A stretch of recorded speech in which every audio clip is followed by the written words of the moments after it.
Avec les d'Hachem, je voudrais vous raconter une histoire. Tout à l'heure, je recevais les gens, et il y a une femme qui est venue de Strasbourg pour 2 jours, ici en Israël. Elle m'a raconté une histoire. Vous savez, cette semaine, j'ai appris 2 leçons. Une aujourd'hui, et une, je l'ai appris hier ou avant-hier. Mais celle d'aujourd'hui, c'est pendant le confinement, lorsqu'il y avait le corona, et c'était une époque où personne ne sortait de la maison, et les gens, ils étaient enfermés chez eux à la maison. Il n'y avait pas de mariage, il n'y avait pas de, ni bar mitzvah, ni rien du tout. Ben, bien sûr, les gens, ils écoutaient beaucoup les cours de Torah. Parce qu'ils avaient tout le temps. Ils avaient le temps. Malheureusement, une fois, j'ai dit, aïe, aïe, aïe, aïe, aïe, aïe, aïe, aïe, aïe. Celui qui trouve pas le temps pour le bon Dieu, alors quand je vais lui donner un temps. Il y a beaucoup de gens qui étaient riches, ils n'ont pas donné aucun temps pour le bon Dieu, mais alors ils ont tout perdu. Et donc ils ont tout perdu, ils n'ont rien à faire, ils ont tout le temps. Et c'est là qu'ils commencent à apprendre à connaître Akadosh Baruch Hu. Dommage. Beaucoup de fois ça arrive que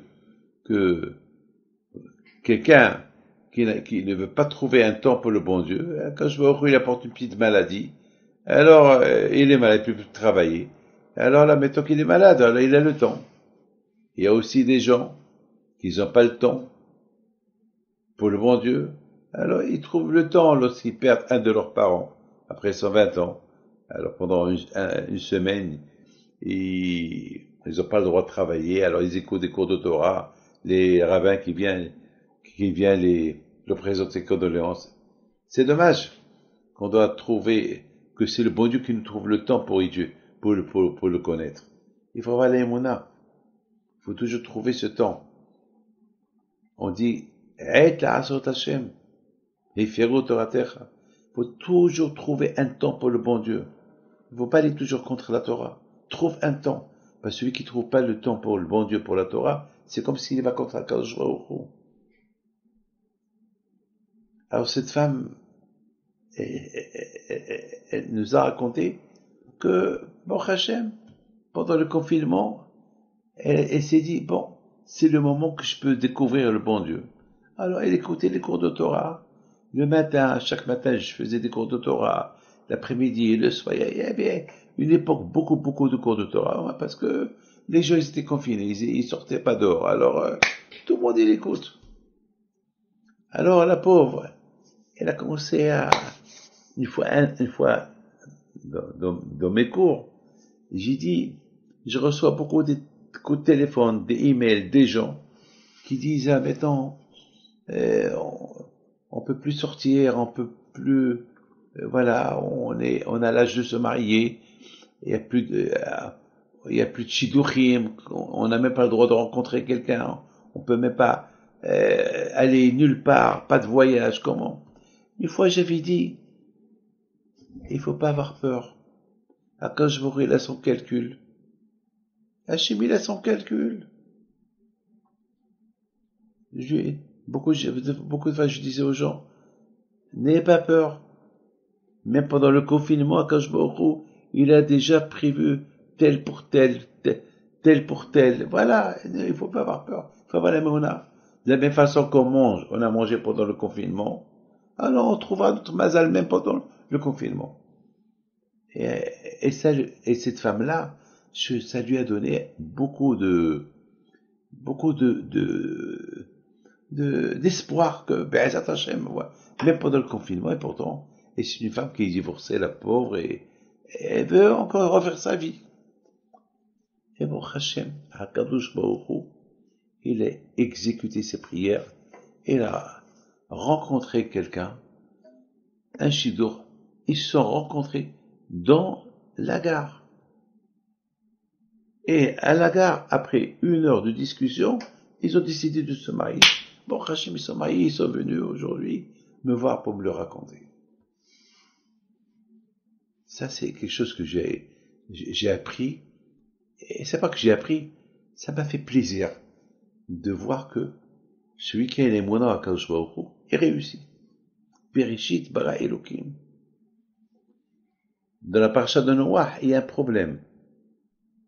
Lorsque Hachem il a dit à Noah, le moment de détruire le monde est venu, parce que je reconnais plus le monde que j'ai créé. Kadosh Baruch Hu, il dit à Noah, Noah, je reconnais plus le monde que j'ai créé. Beaucoup de fois, j'entends des hommes qui me disent, Rabbi David, mais cette femme avec qui je suis marié, je la reconnais plus. Parfois, c'est vice-versa. Parfois, c'est la femme qui me dit, Rabbi David, ce monsieur que j'ai marié, je le reconnais plus. Il est devenu un diable, c'est plus lui. Alors, Hachem, il a dit à Noah, je reconnais plus le monde que j'ai créé. Donc, je vais les détruire. Je vais refaire un autre monde. Et de toi. Et c'est écrit que ça a pris à Noah 120 ans pour construire l'arche de Noé. Pourquoi 120 ans? Le temps, peut-être les gens ils vont se poser des questions. Peut-être les gens ils vont faire teshuva. Peut-être les gens ils vont faire teshuva.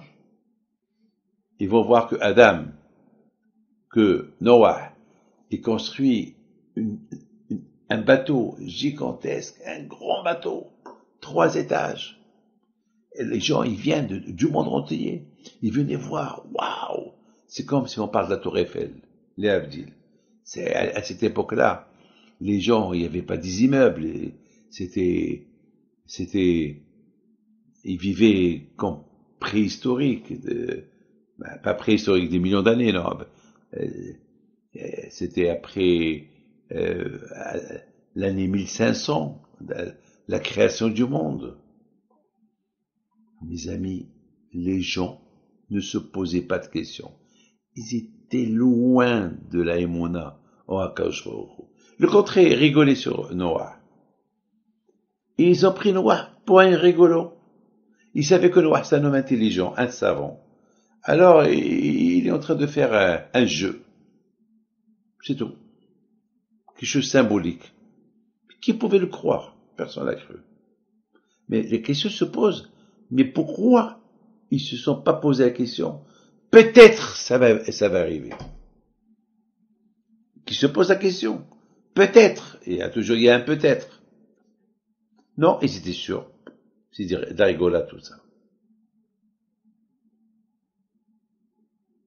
Mes amis, le jour que le bon Dieu devait détruire le monde, les animaux ils arrivent. J'arrive pas à croire. Les gens, ils sont venus en masse. Des centaines de milliers de personnes. Ils voient ce phénomène qui arrive. Des animaux qui arrivent. Mâle et femelle. 2 fourmis. Je sais pas combien d'insectes, de fourmis il y a dans le monde. Peut-être il y a 1000, 2000 races. Tu vois, deux. Monsieur et madame, monsieur et madame, monsieur et madame, monsieur. Le lion et la lionne. Tu vois, la girafe, mâle et femelle, le tigre, la tigresse. Et un ne mange pas l'autre. Là que les gens, ils voient ça. Ils se posent pas de questions. Je sais pas moi. C'est quelque chose de fabuleux. Imaginez, vous voyez les araignées, toutes sortes d'araignées, deux par deux, et la mouche derrière l'araignée, et l'araignée ne touche pas la mouche. Personne ne parle. Personne ne se pose pas de questions. C'est ça malheureusement. Vous savez mes amis, la tête. Lorsque la tête, elle est pleine avec des bêtises, il n'y a plus de place dans la tête pour la émouna. Pour qu'il y ait la émouna dans la tête, il faut vider un peu la tête. Il faut la vider un peu. Il faut la vider. Il y a trop de choses dans la tête. Trop de bêtises dans la tête. Et de plus qu'il y a des bêtises dans la tête, il n'y a pas de place. On laisse pas d'espace. La place pour le bon Dieu. Et bien justement, là on peut trouver un peu d'espace. Au le vide dans la tête, c'est lorsqu'on va prier. Lorsqu'on va prier à bon Dieu, alors on vide, on fait un peu de vidange, on vide. Mais il y a le Sahara. Lui aussi rentre avec toi à la synagogue. Il t'embête. Il te remplit encore plus la tête pour ne pas que tu penses au bon Dieu. Mais mes amis, il s'est passé quelque chose. Une fois que tout le monde était dans la Teva, il y avait un monde fou dehors. Et tout le monde qui rigolait. Et sur Noah, tout le monde rigole sur Noah. Et Noah, Hachem dit à Noah, rentre dans la Teva. Noah, il hésite. Rachid dit, Ma'amin ve'eno ma'amin. Il croit, il ne croit pas. C'est pas possible. Comment toi, Noah, tu es un tzaddik? Tu es un prophète. Tu as construit cette Teva. Ça t'a pris 120 ans. Tu as vu mâles et femelles arriver. Ils sont tous rentrés à l'intérieur. Chacun est parti à sa place. Tous les animaux, ils sont placés à leur cage.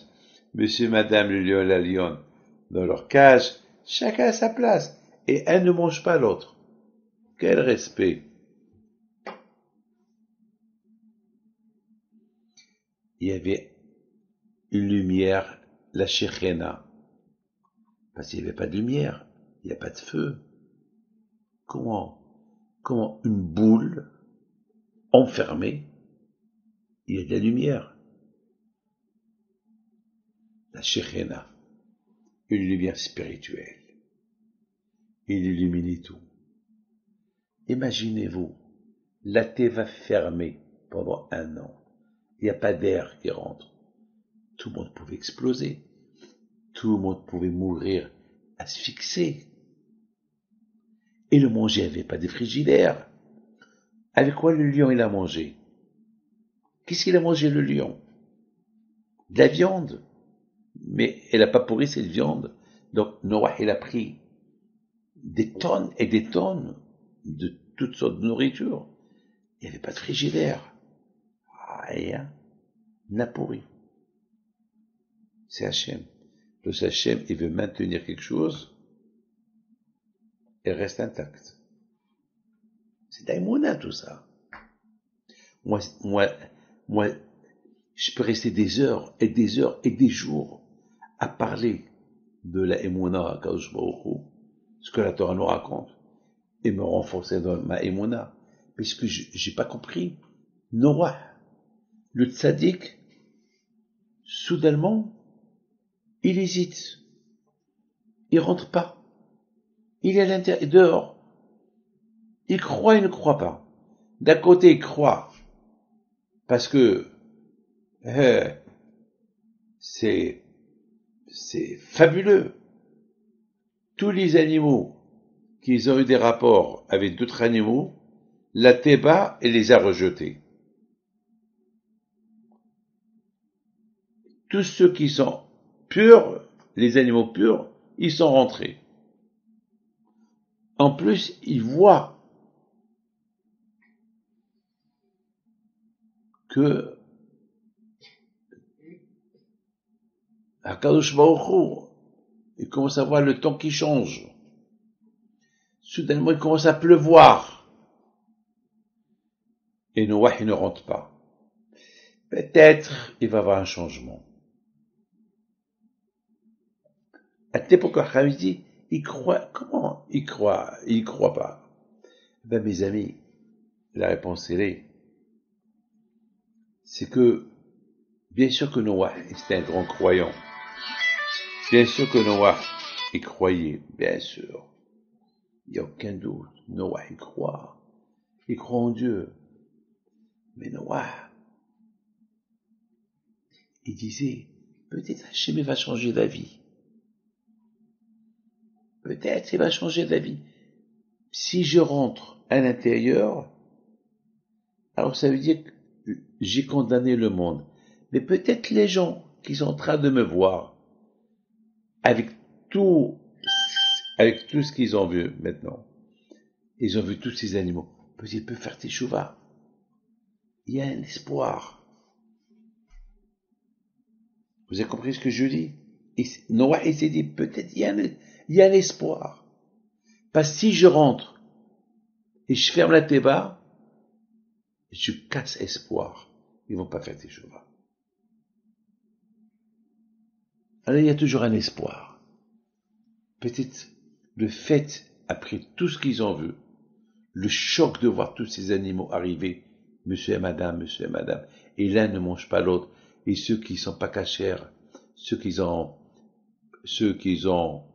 un chat qui est parti avec un chien, ou des bâtards, la Teva les a rejetés, peut-être ils vont changer. Quand je vois dit à Noah, rentre. Bah, si tu rentres pas, c'est grave. Personne ne va faire tes chevaux. Si personne n'a approché pour rentrer, c'est qu'ils veulent pas faire tes chevaux. T'as vu? Aucun. Ils veulent même pas se mettre ils voient les animaux qui rentrent. Est-ce que quelqu'un a essayé de rentrer? Personne. Ça les intéresse pas de rentrer. À être avec les animaux. Ils veulent même pas rester avec toi. Première chose. Deuxième argument que le bon Dieu donne à Noah. Noah, si vraiment ils veulent faire tes chevaux, pourquoi tu les as pas aidés à faire tes chevaux pendant les 120 ans? Pourquoi c'est maintenant? Maintenant tu te mets à la porte pour qu'on te voie. Mais si ici, jusqu'à maintenant, tu n'as rien fait. Jusqu'à maintenant, soudain maintenant, tu veux le faire tes chevaux par ta présence à côté de la porte. Allez, rentre. Et Hachim prend Adam à Noah, il le fait rentrer de force. Il ferme. Mes amis, avoir les monas à c'est pas facile. C'est un travail. Même Noah, à tel point qu'on accuse Noah, on dit c'est à cause de lui qu'il y a eu le déluge. Pourquoi? Parce qu'il n'a pas assez fait. Comme je viens de vous expliquer maintenant. Maintenant, il a cru sa présence à côté de la porte de l'arche de Noé, elle va faire un effet pour que les gens se réveillent. Non. Tu aurais pu les réveiller avec tes paroles, pendant les 120 ans. Mais pendant ces 20 ans, tu n'as rien fait. Tu aurais pu encore faire plus. Vous savez que chacun de nous doit savoir qu'il a des forces. Vous savez, je termine avec quelque chose de magnifique. Il y a... Je ne peux pas dire les noms. Il y a quelqu'un qui prie chez nous à la yeshiva de Ra'anana, que son fils, il aimait la Torah. Le père, c'est un commerçant. Et la mère, elle aussi, elle a grandi dans le commerce. Et bien sûr, ils veulent que leur fils, il va à l'université. Alors, ils sont venus chez moi pour que je parle à leur fils. J'ai appelé le fils, et je lui ai dit, mon fils, pourquoi tu vas pas à l'école? Non, Rabbi David, j'aime la Torah. Je veux être dans la Torah. Alors, je peux rien lui dire. Les parents, ils sont venus chez moi. Alors, Rabbi David, qu'est-ce qui se passe? Et il veut étudier la Torah, je peux rien faire. Encore des arguments pendant un an. Un an. Ça a duré un an. Et à un moment donné, les parents, ils étaient obligés d'accepter que leur fils, il va aller à la yeshiva. Ils ont accepté. Bon, c'est... Quelques années plus tard, Baruch Hashem, leur fils, il a grandi à la yeshiva, il est devenu un Talmid Chacham. Il s'appelle Shlomo. Un jour, le père, il vient chez moi, un soir, il m'apporte une photo. il y a là-bas 5 tzadikim de Mogador. Une photo des 5 tzadikim en 1910. Date de 1910. Ça fait maintenant 110 ans. Il me dit, Rabbi David, j'ai un problème. Ces 5 rabbins-là, parmi ces 5 rabbins, il y a mon grand-père, qui s'appelle Rabbi Shlomo. Je lui dis, mais c'est lui. Je connais ces rabbins. Je ne les connais pas physiquement, mais cette photo, je l'ai déjà vue plusieurs fois. Mais je ne savais pas qu'il était, parmi ces 5 rabbins, le grand-père de ce monsieur-là. Je lui dis, attends. Comment il s'appelle ton fils? Shlomo. Donc ça veut dire, son grand-père, c'est Rabbi Shlomo. Mais toi, je comprends pourquoi il aime la Torah.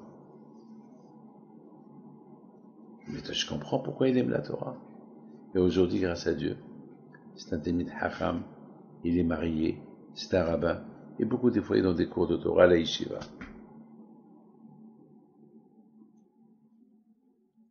Vous savez, mes amis,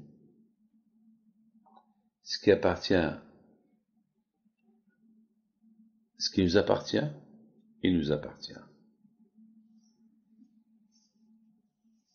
Il n'y a pas un parmi nous, ça n'existe pas, qui n'a pas un lien avec Abraham, Yitzhak, Yaakov, ça n'existe pas. Parfois, il y a des liens très proches. Parfois, il y a des liens un peu lointains, mais il faut travailler pour que tu te rapproches vers. Eh bien, ce Shlomo-là, il avait un lien très proche avec son grand-père, qui était un des grands rabbins du Maroc. Et voilà, depuis bébé, il aimait la Torah. Mes amis, Akadosh Baruch Hu nous a donné des fêtes pour nous rapprocher toujours, rapprocher nos liens avec Abraham, Isaac, Yaakov et Akadosh Baruch Hu. L'histoire de Noah, elle est extraordinaire. L'histoire de Noah, elle nous apprend combien on peut être proche de Dieu et en même temps loin de Dieu. Être proche de Dieu qu'on est prophète et on est tzaddik, et loin de Dieu que je crois et je crois pas. Comment tu crois et tu crois pas? Je sais que Dieu va apporter le déluge, mais je crois pas, parce que il se peut qu'il y ait quelqu'un qui va faire teshuva en me voyant debout. Réfléchis un peu. Non, réfléchis un peu. Pendant que tu étais en train de construire, tu n'as rien fait pour les rendre dans le bon chemin. Et maintenant que c'est la fin, et maintenant c'est l'heure de la fin du monde, tu crois qu'en te voyant, ils vont faire teshuva? C'est impossible. Pourquoi ils n'ont pas fait teshuva pendant qu'ils voyaient les animaux qui rentrent? Mais tant que tout le monde est à l'intérieur, ils vont faire teshuva. Les amis, le Yetzirah est très fort. Lorsqu'il s'agit de la vraie Mona, de 100% à Akadosh Baruch Hu. Ça est très très fort. Regardez ce Shlomo-là. Avec toutes les tentations qu'il avait. Non. Il a compris le chemin d'Hachem, il a compris c'est ça la Torah, il est resté. Noah, tu sais c'est quoi Hachem? Tu comprends? Alors, agis. Tu sais c'est quoi ton devoir? Tu avais 120 ans pour construire la Teva. Où tu en es? L'erreur médicale, l'erreur numéro 1. On fait des erreurs. Ah ben justement, des histoires qu'on lit, on apprend de nos erreurs. Et effectivement, je termine. Lorsque Noah, il a vu que le monde a été détruit, il sort de la Teva, eh ben, il voit le monde détruit, il commence à pleurer. Le bon Dieu dit, Noah, pourquoi tu pleures? Il dit, ben je pleure, parce que je pleure. Pourquoi tu pleures? Regarde quel monde, le monde est détruit, il pleure. Quand je vois lui dit, tu pleures maintenant. Noah, pourquoi tu n'as pas pleuré avant? Pourquoi tu n'as pas prié avant? C'est ça ta hukma, mais maintenant que tu croyais pas que ça allait arriver ça, mais tu es prophète. Lorsque je t'ai dit que le monde va être détruit, ça veut dire, tu as vu cette image-là, et qu'est-ce que tu as fait? Ouais, l'eau. Tu as vu la vérité, que tu as fait rien, et maintenant tu pleures. Maintenant tu pleures. C'est ça ta hukma. Beaucoup de fois on fait des erreurs, et après on regrette. Mais avant de le faire, tu sais, c'est une erreur. Pourquoi tu l'as fait? Ça n'existe pas que lorsqu'on fait une erreur, on ne sait pas qu'on est en train de faire une erreur. Pourquoi on n'a pas réagi? C'est après qu'on regrette. Eh bien, c'est ça, comment ça s'appelle, cette paracha de Noah, elle nous apprend, faites attention à ne pas faire une erreur et la regretter plus tard. Surtout, c'est Hachem qui te le dit. Il était prophète, il voit tout, il a vu. Il a vu cette image qu'il a vue maintenant, lorsqu'il sort de l'arche et voit le monde détruit. C'est ce qu'il a vu avant. Alors pourquoi avant il n'a pas pleuré? Ben si il aurait bien vu, et bien compris la chose, ben il aurait pu faire quelque chose. Il aurait pu agir. Ben justement, Abraham Avinu, c'était pas ça le cas. Abraham Avinu, toute sa vie, il n'a jamais rien regretté. Il a eu les plus grands nisyonotes, tests de sa vie, il les a passés avec sourire. Tout le temps, lorsqu'Akadosh Baruch Hu il les mettait à l'épreuve, il voyait toutes les conséquences de l'épreuve, que des destructions, et lui il fonce. C'est Hachem qui me l'a dit. C'est Hachem qui veut que je passe cette épreuve. J'aime Hachem. Et lui, il continue. Il continue à faire son travail. Il est arrivé à la perfection. Yitzhak Abinu est arrivé à la perfection. Yaakov Abinu est arrivé à la perfection. Donc personne ne peut ressembler à Abraham, Isaac et Yaakov. Noah, il était parfait. Mais il réfléchissait pas tout de suite à chaque chose qu'il faisait. On dit sauf ma'aseh ma'shavat ila. Lorsque on veut faire quelque chose, il faut bien l'analyser, réfléchir comment bien la faire. On peut bien la faire, mais on peut mal la faire. Vous savez, je finis. Prenez la machine à laver. Vous mettez les vêtements. Si vous ne mettez pas là-bas de la poudre ou de la javel, si c'est du blanc, eh ben, tous les vêtements vont sortir sales. Si vous faites des couleurs, des vêtements en couleur, et vous mettez de la javel, et vous mettez là-bas la poudre, ça va se laver. Mais tous les vêtements, ils vont être tachés. Tu les as détruits. Réfléchis. C'est pareil que prendre des vêtements et le laver. Il faut prendre des vêtements et le laver, et qu'il sort bien. C'est pareil que le laver. Il faut réfléchir. Est-ce que c'est des couleurs? Si c'est des couleurs, tu mets pas la javel. Parce qu'avec la javel, ça va devenir des couleurs. Et si c'est du blanc, eh ben, si tu mets pas de la javel, ça va rester sale. C'est pas que l'eau, c'est pas un que laver la chose. Il faut savoir comment laver la chose et qu'elle soit intacte. Voilà mon fils, que le bon Dieu protège, je vous donne bracha v'atzlaha, b'gut ha'guf ken ratzon, et beaucoup de nahat.